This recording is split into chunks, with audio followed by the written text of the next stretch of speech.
So hey everyone, welcome back to another quick and very interesting tutorial where in this quick tutorial I'm going to show you how you can combine multiple images into one PDF directly in Windows without using any other third-party website or softwares or anything. Now in order to do it, just simply for example, let's me show you these are some images that I want to combine together into a PDF.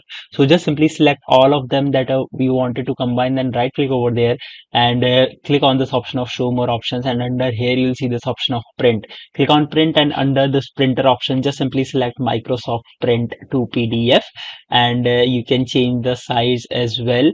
And once you do it, just simply hit on this option of print.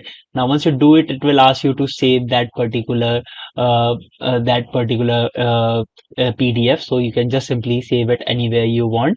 Once you do it, let's say for example if I save it right here, naming anything, and it has now combined all of the images into one PDF, and here it is. Alright, so that's it for this tutorial. I hope this video will be helpful for you. Make sure to hit the like button and subscribe button for more such helpful and interesting tutorials. See you in the next one. Take care.